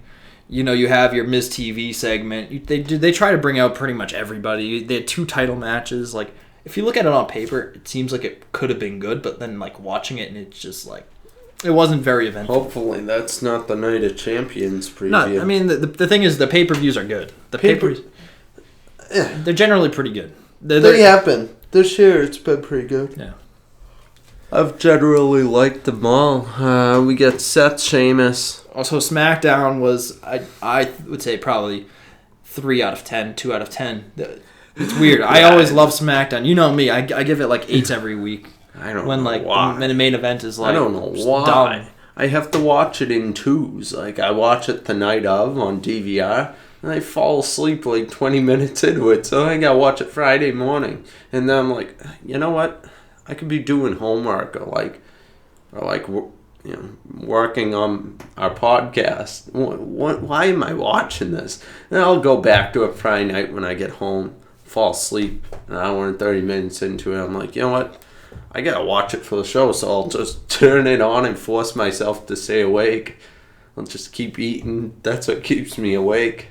So sad. Oh, yeah. No, I actually watched SmackDown on Thursday this week. It was really forgettable. I didn't watch it live, though. I did watch You're it. too kind. Forgettable? It was I could forgettable. name a lot of adjectives. Yeah. Describe the misery.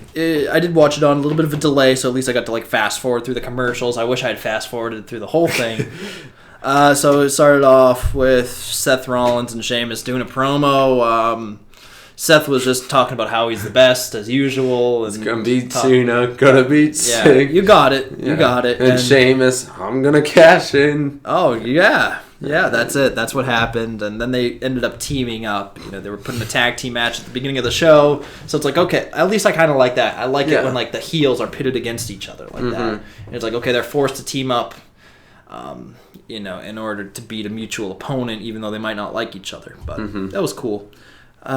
Paige, Becky versus Naomi and Sasha was a bad, mediocre diva tag match they keep having. Not team bad, but bad. It was basically the same type of tag team match you would expect to see on SmackDown between the divas. Why are they doing this? They're good. Just like let them do their own thing. But no, we're going to keep these stables together pointlessly.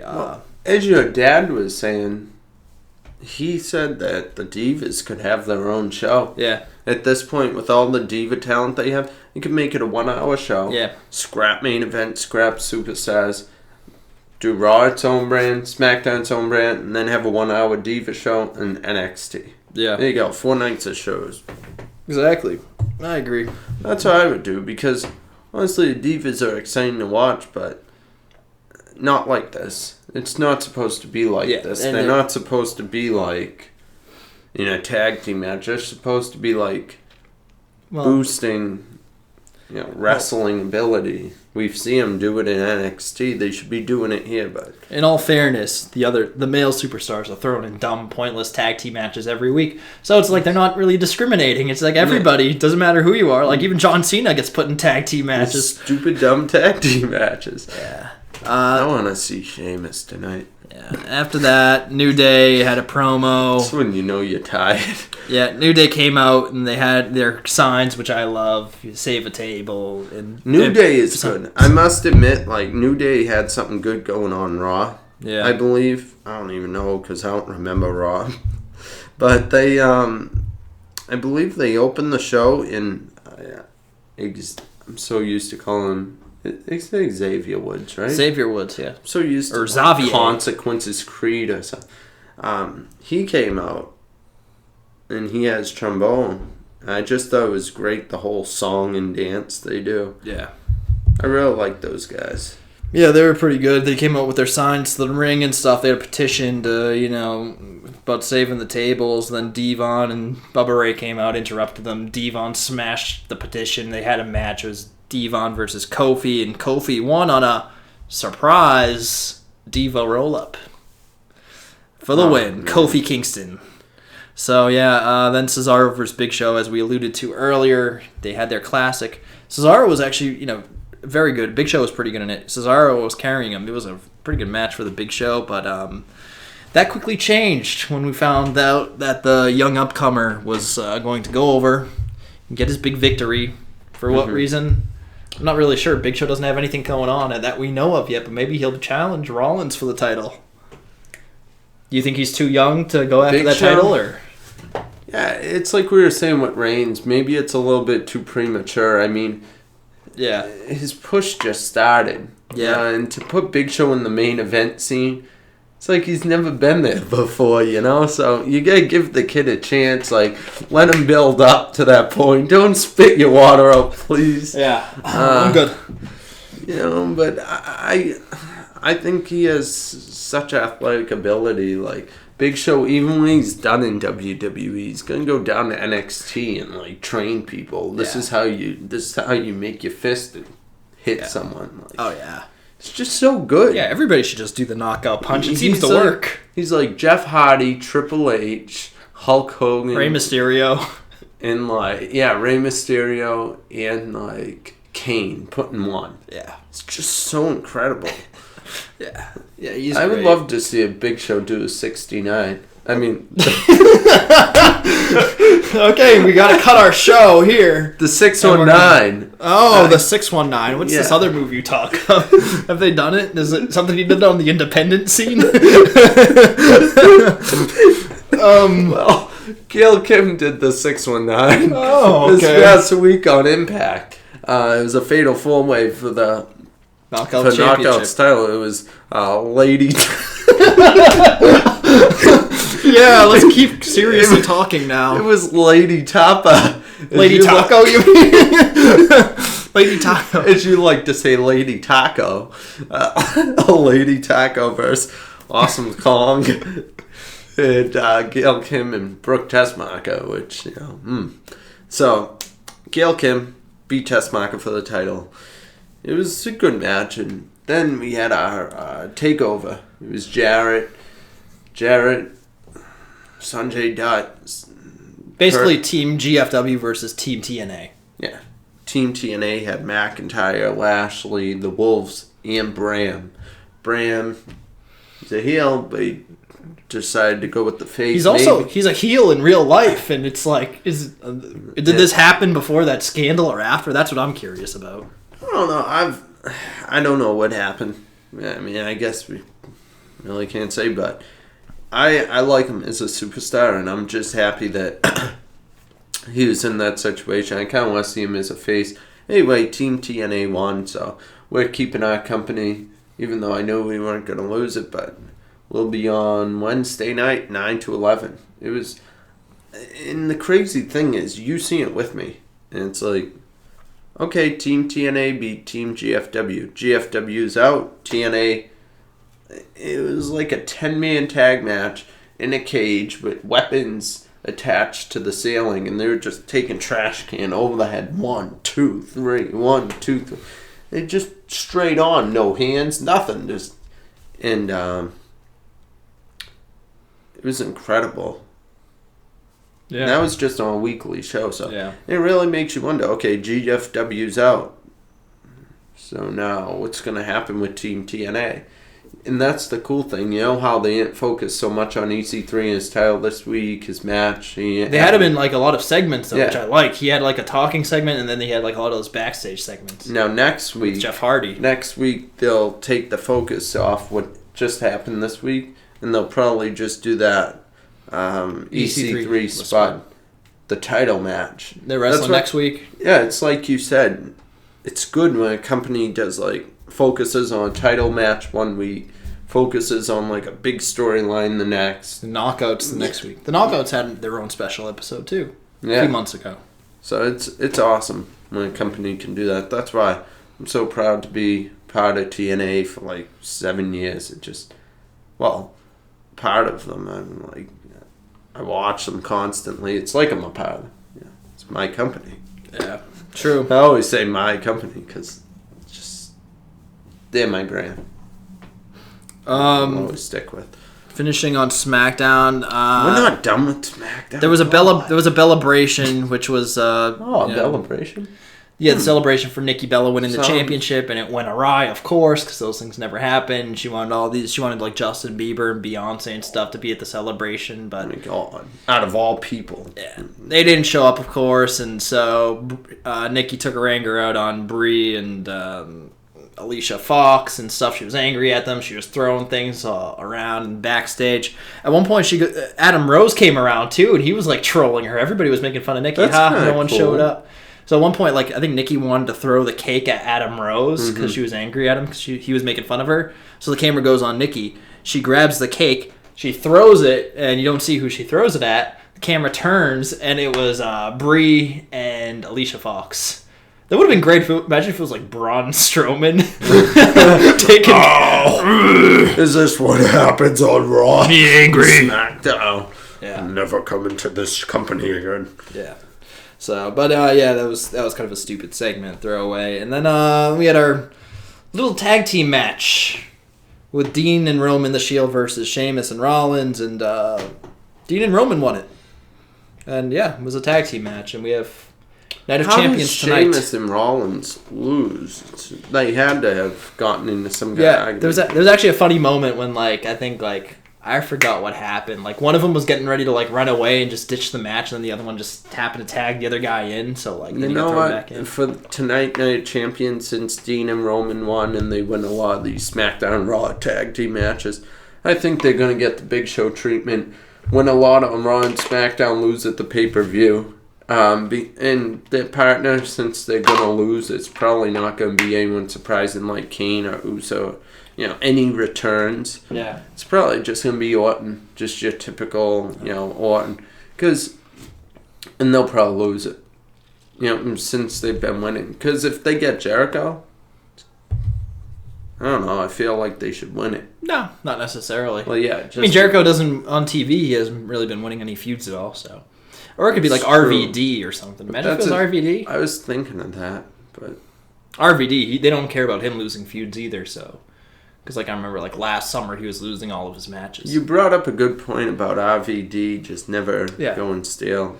That's the weird thing. RVD is kind of he's just RVD. He doesn't really, have a... He is kind of an exclamation point of himself, but, I feel like he himself is just an exclamation point anyways. That's just, a cool, chill, relaxed guy that likes to have fun and stuff, and he has all these crazy moves. He's always smiling and stuff. He's doing his chants.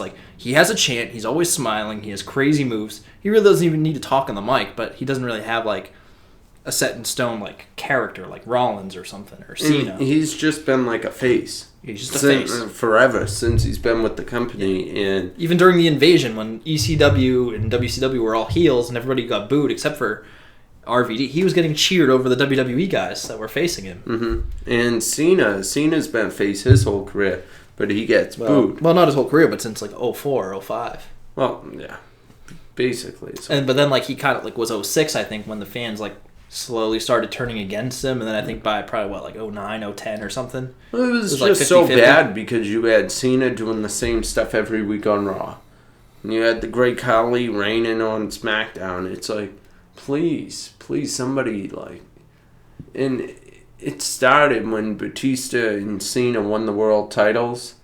That had to be a worse WrestleMania for me because I'm I don't want you with the title. I don't want you with the title. Just 2 WrestleManias in and they're winning world titles, or even one. Cena's first WrestleMania was Big Show, United States Championship, WrestleMania 20. And he won it at 21? Because I know 22 was... Wait, when did who win the title? Cena. John Cena? I think it was 21. I believe, didn't he beat JBL that year? Yeah, because 22 it was Ray versus Angle versus Randy. Yeah, the world heavyweight. Ray won. And then it was Triple H versus Cena for the WWE, so... Yeah. It's crazy. When did Eddie and Benoit win? That was WrestleMania 20. That was a good one. Yeah. See, that was cool. But 1 year in... Yeah. John Cena defeated JBL. And the title match was only 11 minutes. Jeez. It was... But that card also had, there were, 3 or 4 other matches in the middle of the card that went on for longer than the WWE title match. And then after that, JBL, he was still great, but yeah, I don't think he's seen the title much after. No, that. he only won once, but he had it for 280 days. So it was incredible. He was the best world champion SmackDown's ever seen. Yeah, I think. I agree. I liked Lesnar when he had it. Beating Big Show step back in 02, 03, but. Nobody brought it like JBL. JBL carried that show. It had Eddie Guerrero. Eddie Guerrero was great, but nobody did what JBL did. Booker was good, too, with the title.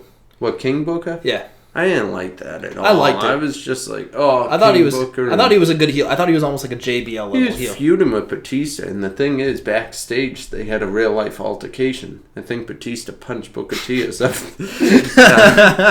And then I got to see it live. I went to the Fleet Center, a.k.a. the TD Garden, and I watched the two fight. I actually went to the bathroom.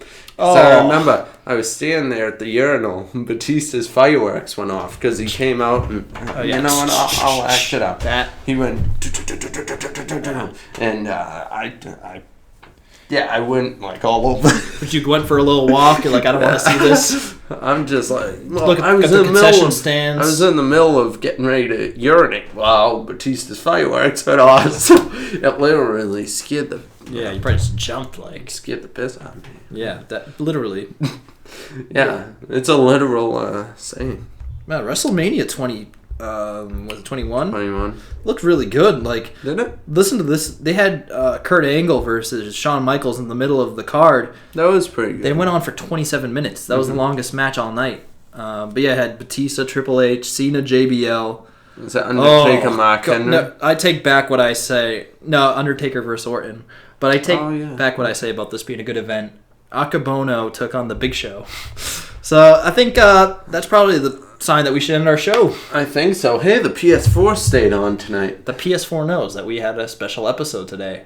It did. So and thank you to Slyck Wagner Brown coming on the show. Like, it's awesome. I want him on the show again. Oh, of course. Yeah, we got him back. Do a whole show with us. He was just awesome to talk to. Yeah. Like, he has just as much good chemistry on podcasts as you do in the ring. Like, yeah, that was awesome. He's extremely knowledgeable, very friendly guy. We're happy he took the time out, especially on like a Sunday, a football Sunday, a Night of Champions Sunday. That's true. So we've got a lot to get to tonight. We'll upload the show. We'll watch the shows later. We got football on. Cowboys have beaten the Eagles right now at halftime. The score is 3-0. And the crazy thing about this, not only is it a division game, but DeMarco Murray is returning.